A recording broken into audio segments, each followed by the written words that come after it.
दोस्तों, हाय दोस्तों, कैसे आप सभी लोग। जय हिंद। आशा करता हूँ आप लोग बहुत अच्छे होंगे और आप लोगों की तैयारी बहुत अच्छे ढंग से चल रही होगी। ठीक है, चलिए 6 तारीख के शिफ्ट का जितने भी मैथ के क्वेश्चन आते हैं उसको देख लेते हैं। ठीक, देखिए एक ट्रेन 2:30 बजे दिल्ली से पटना के लिए 75 किलोमीटर प्रति घंटे के स्पीड से और दूसरी ट्रेन 4:30 बजे 90 किलोमीटर प्रति आवर्स की चाल से दिल्ली से पटना की ओर जाती है। दोनों की डायरेक्शन सेम है, तो कितनी दूरी पर वो मिलेंगे। चलिए देख लेते हैं इसको।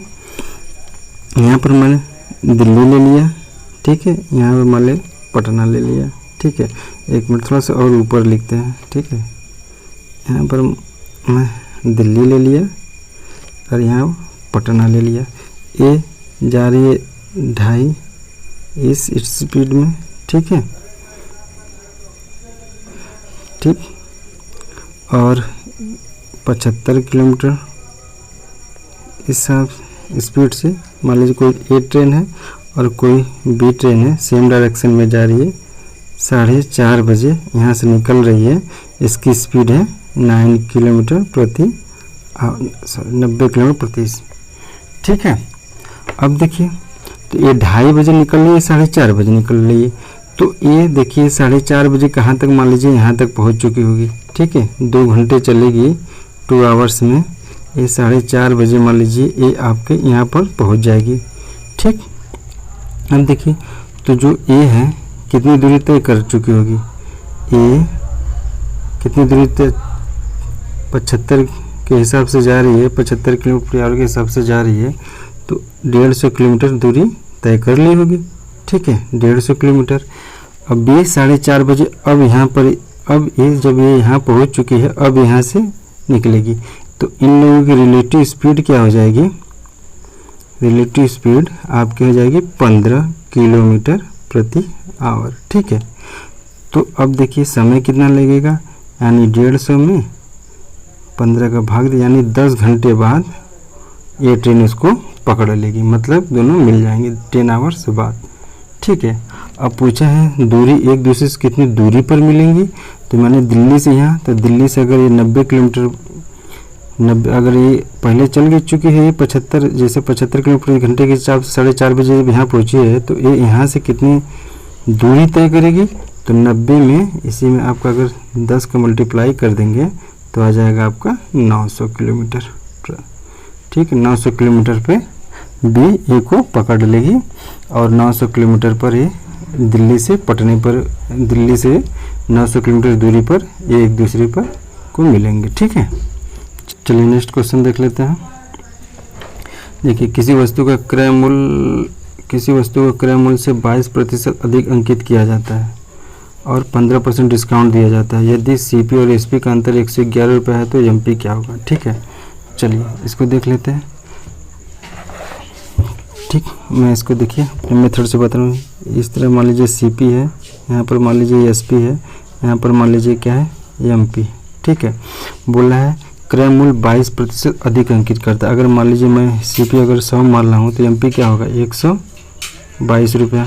ठीक है, 122 रुपया और 15% डिस्काउंट दे रहा है। अगर एमपी 100 रुपया होगा तो डिस्काउंट 15% दे रहा है, तो कितनी बचेगा 85 रुपये का। ठीक है, ठीक, अब देखिए इसको डिवाइड कर दीजिए, तो 2 × 12 61, ये आपका कितना हो जाएगा 50, इसको 20 और ये 17। ठीक है, अब देखिए यहाँ पर एक साइड 61 दिखा रहा है, एक साइड एमपी एक बार 61 दिखा रहा है, एक बार 20, ऐसा नहीं हो सकता। इसको हम सेम करते हैं, तो ठीक है, इसको सेम करने के लिए मैं यहाँ पर 20 का गुणा कर देता हूँ, यहाँ पर 61 का। ठीक, अब 20 का यहाँ पर मल्टीप्लाई होगा तो 20 से सब में मल्टीप्लाई होगा तो सीपी क्या हो जाएगा 1000।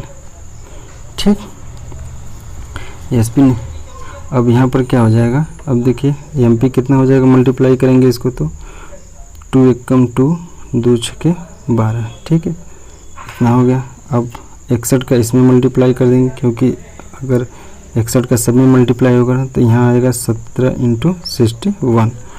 ठीक, अब देखिए ये आपका क्या होगा सीपी, ये आपका हो गया एसपी, ये होगा आपका एमपी। बोला सीपी और एसपी का अंतर कितना है 111 रुपये, तो यहाँ पर अंतर कितना है ठीक है। अच्छा मल्टीप्लाई करके देख लेते हैं। 17 एकम 17 7 1 17 छक्का 102 102 1 103 यानी 1037, यानी अंतर यहाँ पर कितना है 37 रुपया। क्वेश्चन में दिया क्या है 111 रुपया। ठीक है, कितने गुना हो जाएगा 3 गुना। ठीक है, तो आपका एमपी पूछा है तो एमपी भी आपका कितना हो जाएगा 3 गुना, यानी 0 3 दूना 6 3 दूना 6 3 एकम 3, ये आपका आंसर हो जाएगा। ठीक है, चलिए एक बेलन की त्रिज्या 20% कम हो जाती है तथा ऊंचाई 25% बढ़ा दी जाती है तो वॉल्यूम क्या होगी। मैं जानता हूँ वॉल्यूम क्या होता है बेलन की, पाई आर स्क्वायर एच। ठीक है, हम देखिए 20% कम का मतलब क्या है, 1/20% का मतलब क्या है 1/5 कम हो रही है, मतलब अगर वॉल्यूम 5 थी तो 1 की कमी हुई तो वैल्यू कितनी होगी 4।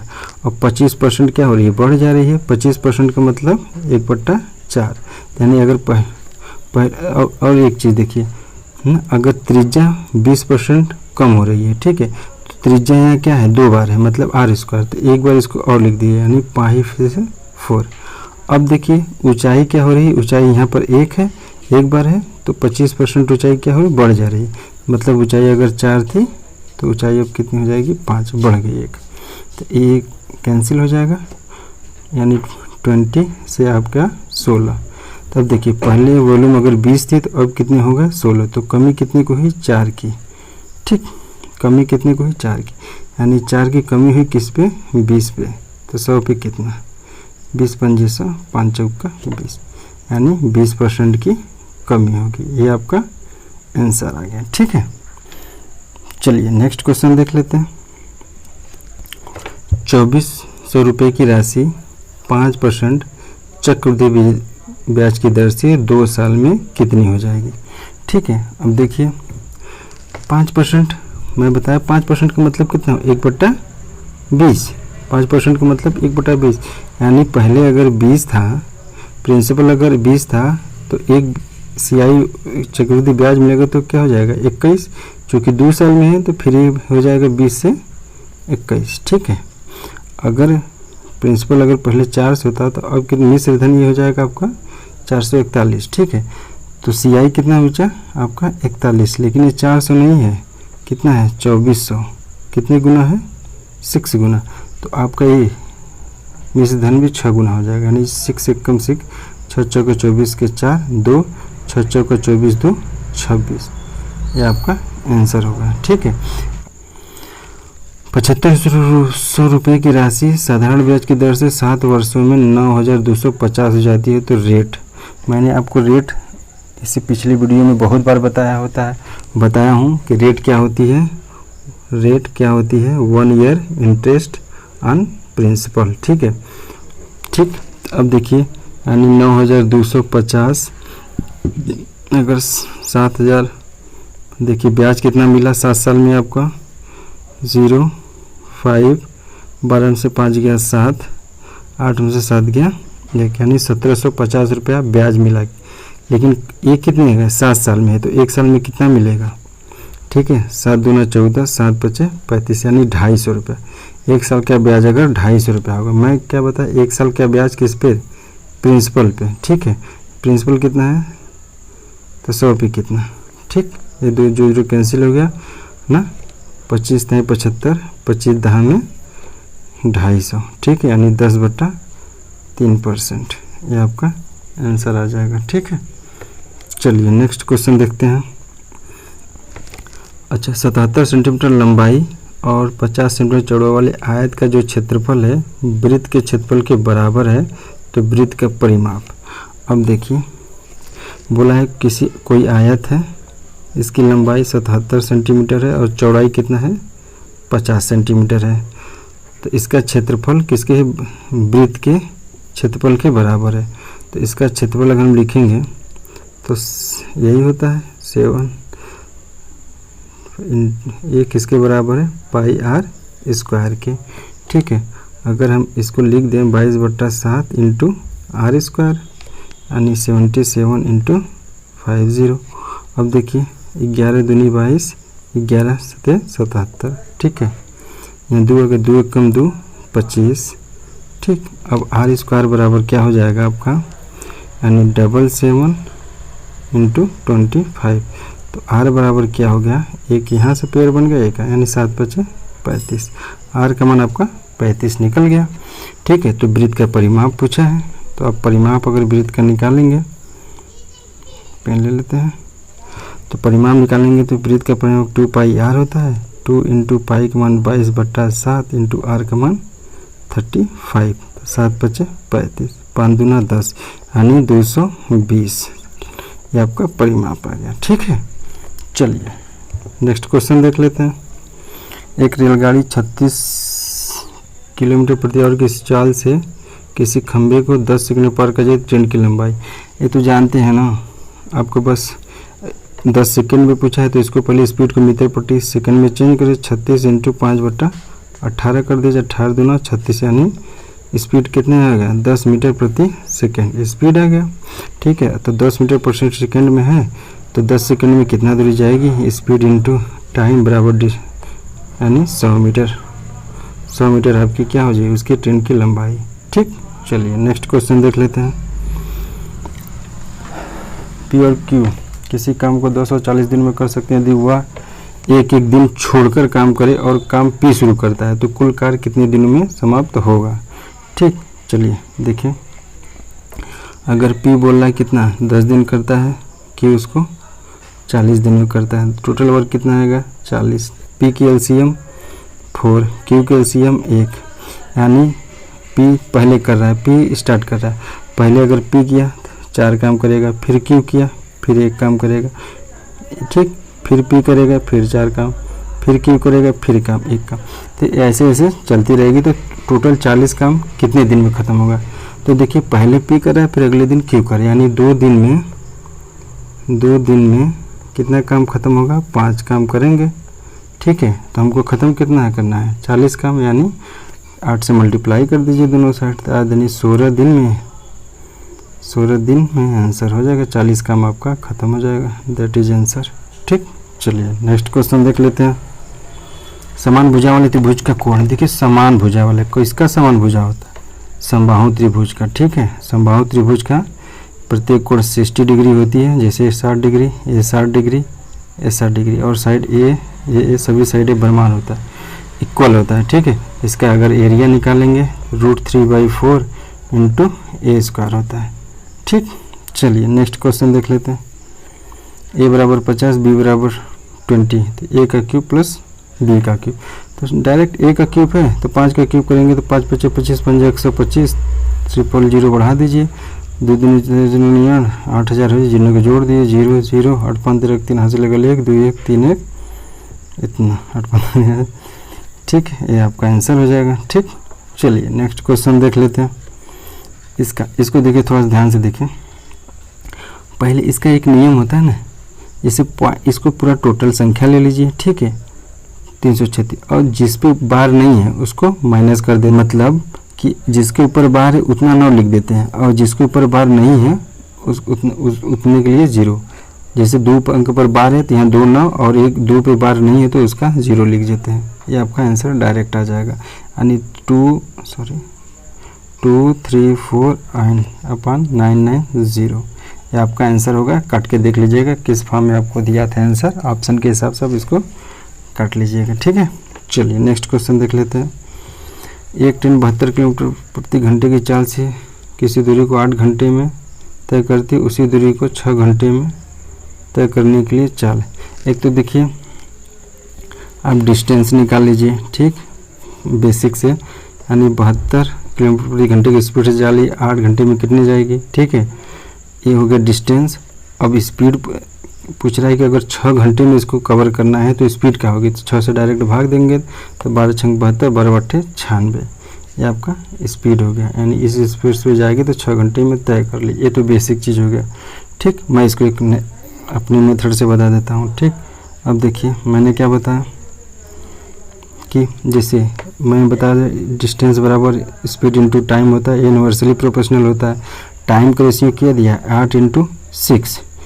ठीक है, 8 × 6 टाइम का रेशियो है। स्पीड का रेशियो क्या होगा, 6/8। स्पीड 6 नहीं है, कितना है 72, कितनी गुना है 12 गुना, ठीक है। तो ये भी आपका 12 गुना आ जाएगा, यानी 12×96 किलोमीटर प्रति आवर। ये नेक्स्ट मेथड, ठीक। चलिए नेक्स्ट क्वेश्चन देख लेते हैं। 6 बच्चों का जन्म 2-2 वर्ष के अंतराल पे होता है और उनके आयु का योग कितना है? 42 वर्ष। तो सबसे बड़े बच्चे की आयु, ठीक है। अगर मान लो एक बच्चे को मैं x मारा हूँ तो दूसरा बच्चा क्या हो जाएगा? x+2, तीसरा बच्चा x+3, चौथा बच्चा क्या हो जाएगा? x+ सॉरी 2-2 वर्ष का अंतराल है ना, तो x+4 हो जाएगा। x+4, x+6, फिर plus x+8 plus x+10 equal to 42, ठीक। अब देखिए 6x प्लस 10, 18, 24, 30, ठीक है, 30 आएगा, ठीक। तो 6x इक्वल टू कितना आ जाएगा? 12। तो x बराबर 2, x बराबर जब 2 आ गया, सबसे बड़े बच्चा क्या होगा? यही होगा सबसे बड़ा बच्चा, यानी सबसे बड़ा बच्चा 12 वर्ष का होगा, ठीक। सबसे बड़ा बच्चा 12 वर्ष का होगा। चलिए नेक्स्ट क्वेश्चन देख लेते हैं। यानी sin a plus cosec a का square plus cos a plus sec a का स्क्वायर इक्वल टू व्हाट, ठीक है। अब देखिए इसको हम सॉल्व कर लेते हैं। a प्लस b का होल स्क्वायर से ब्रेक कर लेते हैं, क्या हो जाएगा? sin square a plus cosec square a plus 2 sin a into cosec a, ठीक है। अब देखिए सेकेंड वाला ब्रेक करेंगे तो क्या हो जाएगा? Cos square a plus sec square a plus 2 cos a into sec a। अब देखिए sine square a cos square a दोनों मिलके क्या हो जाएगा? 1 प्लस, अब देखिए 2 sine into cosec a, sine का पॉजिटिव होता है, ये दोनों कैंसिल हो जाएंगे, ठीक है। अब देखिए कॉस और सेक a, तो सेक a क्या लिख सकते हैं? 1 कॉस a, तो ये कट जाएगा, ठीक है। तो 2a, ठीक है, कितना हो गया? 2 2 4 4 हो जाएगा ये, प्लस बचा क्या? देखिए आपको बचा क्या? Cosec square a plus sec square a, तो बस यही हो जाएगा cosec square a plus sec square a। अब देख लीजिए आंसर किस टाइप पे दिया था, ये आपका आंसर हो जाएगा। इसको जोड़ के 5 लिख देंगे, 5 plus cosec square a plus sec square a, ठीक है। चलिए नेक्स्ट क्वेश्चन देख लेते हैं। 10a into 10 20 cot 60 10 60 10। देखिए आप एक नियम समझिए, यदि 10a into 10b equal to 1 होगा, कब? जब a प्लस b, कब होगा? a plus B equal to 90 डिग्री। अब ये कैसे होगा? जब मैं मैथ स्टार्ट करूँगा तो फिर बताऊँगा क्यों होगा क्यों नहीं। बस इसको बस चेंज कर देना है 90 माइनस a में, और कुछ है नहीं, ठीक है। 10a इंटू 10b दोनों का प्रोडक्ट मान 1 होगा, कब? जब a प्लस b दोनों का एंगल का सम कितना हो? 90 डिग्री। अब तब यहाँ पर देखिए 8 और 82 कितना हो गया? 90, और ये कितना हो गया? 90। तो इन दोनों का प्रोडक्ट कितना हो गया? 1, इन दोनों का 1 बचा गया कॉट 60 डिग्री। तो कितना हो जाएगा? कॉट 60 डिग्री का मान 1/√3, ये आपका आंसर आ जाएगा, ठीक है। चलिए नेक्स्ट क्वेश्चन देख लेते हैं। चलिए क्वेश्चन तो सब समाप्त हो गया, ठीक है। इतने क्वेश्चन मिले थे हमको, तो मैं इतना क्वेश्चन करा दिया। आई होप आप लोगों को अच्छा लग रहा होगा, आप लोगों को अच्छे समझ में आ रहा होगा, ठीक है। ऐसे ही आप एनालिसिस देखते, रिवीजन करते रहिए और अच्छे से अपना पेपर दीजिए, मेहनत करिए और हंसते रहिए, मुस्कुराते रहिए, खुश रखिए सबको, अपने माँ बाप का ध्यान रखिए। चलिए ठीक है, रखते हैं, बाय बाय, और देखते रहिएगा एसके पाठशाला। Thank you.